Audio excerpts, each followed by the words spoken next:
सर्वांना सर्वप्रथम गुरुपौर्णिमेच्या हार्दिक शुभेच्छा। तर आजच्या भागाला आपण सुरुवात करण्याच्या आधी मी तुम्हाला एक अनाउन्समेंट करू इच्छिते की आजच्या भागाच्या शेवटापर्यंत तुम्ही जर पाहिलात आपला हा व्हिडिओ तर तुम्हाला एक गुड न्यूज मिळेल, जेणेकरून तुमचे जे एक्सपेक्टेशन्स आहेत आपल्या पेजवरचे, आपल्या जे यूट्यूब चॅनलवरचे, ते थोडेफार सक्सेसफुल होतील असं मला वाटतंय। तर चला तर मग आजचा व्हिडिओ शेवटपर्यंत पाहूया। तर आज गुरुपौर्णिमा आहे, तर त्याबद्दलच थोडंसं मी बोलू इच्छिते तुमच्याशी।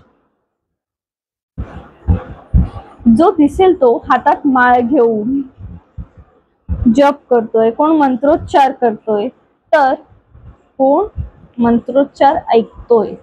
हल्ली यूट्यूबमुळे सगळं सोयीस्कर झालेलं आहे। यूट्यूब आणि अदर ॲप्स आहेत आपल्याकडे, जेणेकरून ते मंत्रोच्चार जे आहेत ते त्यात केलेले असतात, लोड केलेले असतात, रेकॉर्ड केलेले असतात, जेणेकरून ते आपल्याला फायदेशीर असतात।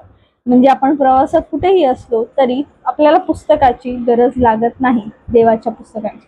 आपण एखादा ऑडिओ प्ले केला तो आपल्याला ऐकू येतो आणि आपल्याला जे आपल्याला देवाच्या बाबतीत ऐकायचं आहे ते आपल्याला साध्य होतं।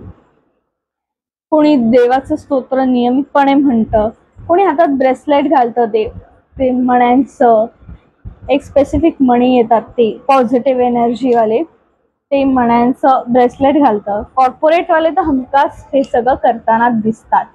काही फॅशन म्हणून करतात, तर काही त्यातून काही मिळावं म्हणून करतात। पण असं नाही आहे नुसते कॉर्पोरेट वालेच करतात, इतरही सेक्टरवाले हे नक्की करतात। आपण शाळेत असताना आपण स्तोत्र म्हणायचो, प्रार्थना म्हणायचो आणि श्लोक सुद्धा म्हणायचो। श्लोक आपले तोंडपाठ होते नाही का? शाळेत असताना सकाळी शाळा भरली, दुपारी शाळा भरली की आपलं स्तोत्र, श्लोक वगैरे ह्या सगळ्या गोष्टी झाल्यानंतरच आपल्याकडे अभ्यासाला सुरुवात होत असे।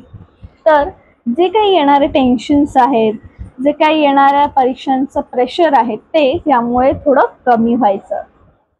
ते तुमचं सुद्धा व्हायचं का? नक्की कळवा मला मेसेज करून। मेसेज नाही करायला जमला तर आपलं जो कमेंट बॉक्स आहे त्यात तुम्ही भरभरून रिप्लाय करू शकता। याने प्रत्येक दिवसाची जी सुरुवात असायची ती प्रसन्न व्हायची। आजकाल तो माणूस मनशांतीसाठी कुठे ना कुठे जातच आहे। कोणी मेडिटेशन करतंय, तर कोणी कुठे फिरायला जातंय, कोणी काही इन्फ्लुएन्सर्स आहेत त्यांचे व्हिडिओज बघतायत, मग ते कुठलेही असो, किंवा कोणी फिरायला जाते ते पण निसर्गरम्य ठिकाणी। तर खरं तर मनशांती कुठे असते? ती आपल्यातच असते, कस्तुरी मृगासारखी। आजकालच्या धावपळीच्या जीवनात आहे ना, कसं झालंय माहिती, माणूस स्वतःलाच हरवून बसलाय आणि तो स्वतःला शोधण्यासाठी झटतोय। अरे मी तर आधी असा नव्हतो, अरे मी इतका कसा बदललो, मी जुनाच बरा होतो नाही का? अशा सगळ्या गोष्टी माणसाच्या बाबतीत घडत असतात। आणि मनशांती किंवा स्वतःला शोधण्याचं, स्वतःला सापडण्याचं एकमेव ठिकाण म्हणजे देवाचे नामस्मरण करणे। हे प्रत्येकाचं वेगवेगळं मत असू शकतं, याबद्दल माझी काहीही हरकत नाहीये। हे मी माझं मत तुमच्या समोर मांडते। जसं आपली प्रगती होत जाते तसतशी दुसऱ्यांची सुद्धा प्रगती होते नाही का? आपल्याला जशी ग्रोथ हवी आहे, करिअर ग्रोथ हवंय, जसं सॅलरी हाईक हवी आहे, अशा सगळ्या गोष्टी हव्यात, तशी दुसऱ्यालाही हवी आणि त्याला ती सुद्धा त्याच्या हिशोबाने मिळते। तर दुसऱ्याला कसा त्रास होईल याचा आपण विचार जास्ती करतो स्वतःचं सुख पाहण्याच्या आधी। म्हणजे दुसऱ्याला त्रास कसा होईल याचा विचार आपण आधी करतो, ना की नंतर। किंवा हा विचार खरं तर चुकीचाच आहे, पण ती माणसाची वृत्ती आहे। अरे बाजूवाल्याने ती गाडी घेतली, आपल्याला पण गाडी घेतली पाहिजे। अरे त्याची गाडीचं पेट्रोल कमी व्हायला पाहिजे ना, काहीतरी टायर पंक्चर करूया, किंवा अशा सगळ्या गोष्टी आपण विचार करतो। अरे ह्याला कसं परवडत असेल रे, पेट्रोलचा भाव तर इतका वाढलाय। अशा सगळ्या गोष्टी आपण विचार करतो, दुसऱ्याबद्दल वाईट चिंततो. स्वतःची प्रगती नाही झाली तरी चालेल, पण दुसऱ्याची प्रगती होता कामा नये. आपण इतके वर्ष काम करत आहोत, आपल्याला पगारवाढ किंवा प्रमोशन नाही मिळाले हे बघून मागून येऊन येणारा कोणी पुढे जातो तर आपल्याला त्रास होतो की नाही?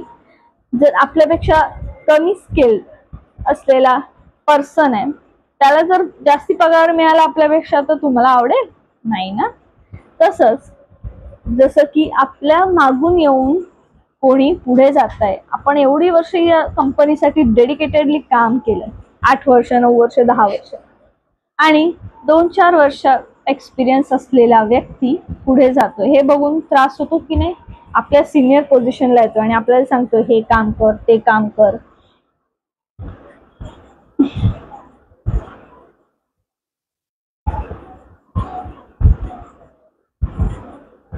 दुसऱ्याला कसे टोचून बोलता येईल आणि त्याचे मानसिक खच्चीकरण कसे करता येईल यावर काही माणसांचा भर असतो आणि माणूस मग त्याच वृत्तीचा विचार करायला लागतो. स्वतः अस्वस्थ होतो, दुसऱ्याला अस्वस्थ करण्याआधी तो स्वतः अस्वस्थ होत असतो. मनाविरुद्ध गोष्टी घडल्या की माणसाच्या भावनांचा उद्रेक होतो. उद्रेक म्हणजे भावनांचा स्फोट होतो. इमोशन्स आपण मॅनेज करू शकत नाही, मग त्याचा ब्लास्ट होतो आणि माणूस मग शेवटी वादावर येतो. मग मनातल्या मनात किती साठलं, मग एकदा ते उद्रेक झाला की मग त्याचं रूपांतर वादात होतं. कारण पण त्याची वादाची गरज नसते, पण कधी कधी आपण वाद घालतो. कधी ट्रेनमध्ये असू दे, ट्रेनमध्ये किती गर्दी आहे, प्रत्येक जण थकून बघून आलेला असतो, ट्रेन त्याला ती पकडायचीच असते, ह्याने धावत असो, आणि एकदा ती ट्रेन मिळते, आता उतरायचं, उतरून परत ती टॅक्सी बस ह्या सगळ्या गोष्टींसाठी धावायचं असतं. आणि ट्रेनमध्ये जर गर्दी असेल तर आपला एकमेकांना धक्का लागतो, मग तेव्हा वादाचं स्वरूप त्याला येतं. मग कधी आपण ते सॉरी बोलून सुद्धा मिटवू शकत असतो, पण आपण तेव्हा नाही, तेव्हा डोक्यात काहीतरी विचार चालू असतात, मग ते कोणाचे तरी राग, कोणाचे तरी रुसवे फुगवे आपण त्या समोरच्या व्यक्तीवर काढतो. त्याची गरज नसते खरं तर. हा, गर्दी आहे तर एकमेकांना धक्का लागणार, ह्या गोष्टी स्वाभाविक आहेत, पण या सगळ्या गोष्टी आपण समजून सुद्धा घेऊ शकतो. जिथे आपल्याला वाटतंय की अरे आपल्याला राग येतो, तर आपण काही गोष्टी आपण इग्नोर केल्या पाहिजेत किंवा काही गोष्टी आपण आपल्यात हँडल केल्या पाहिजेत, अशा सगळ्या गोष्टी असतात.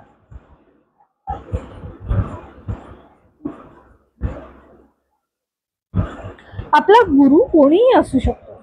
आता हा टॉपिक थोडा वेगळा जातोय का? नाही ना, तर आपण येऊ त्याच्यावर. ठीक आहे, आपला गुरु कोणीही असू शकतो. मग ते आई वडील असू शकतात, शिक्षक असू शकतात, आपलं देवी देवता असू शकतात, राजे महाराजे असू शकतात, किंवा अजून कोणीही असू शकतं जे आपल्याला वेळोवेळी मार्गदर्शन करत असतात.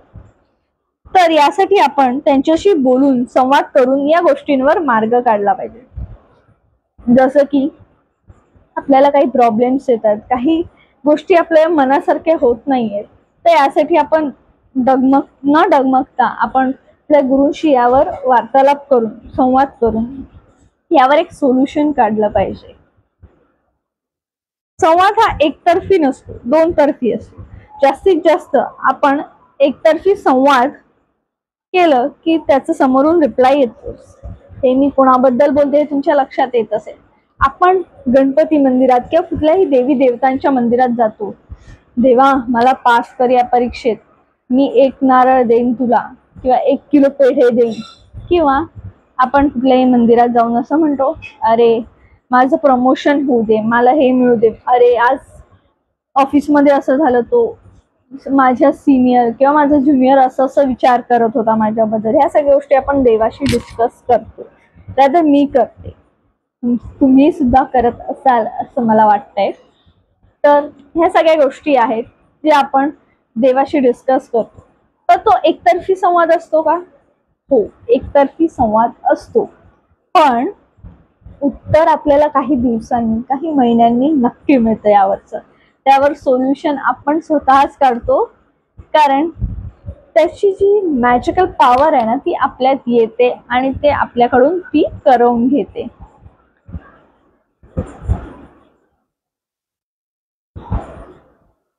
आणि त्याला आपण काय म्हणतो माहितीये? चमत्कार. म्हणूनच मी एक नवीन सेगमेंट सुरू करत आहे. मग त्या बाबतीत स्वतःचे व्ह्यूज असतील किंवा काही गोष्टी असतील किंवा काही स्तोत्र असतील, काही असतील, काही जे आपल्या देवांचे स्तोत्र आहेत, नामस्मरण आहेत किंवा आरती आहे वगैरे, ह्या सगळ्या गोष्टी आहेत त्या तुम्हाला या सेगमेंटमध्ये पाहायला मिळतील, ज्याची तुम्ही व्हिडिओच्या एंड पर्यंत वाट बघत होता ती ही गोष्ट आहे. तर आजच्या गुरुपौर्णिमेच्या शुभ मुहूर्तावर मी या गोष्टीची सुरुवात करत आहे. हा आपला पहिला व्हिडिओ आहे आणि हा ओपनिंग व्हिडिओ आहे असं मी समजते.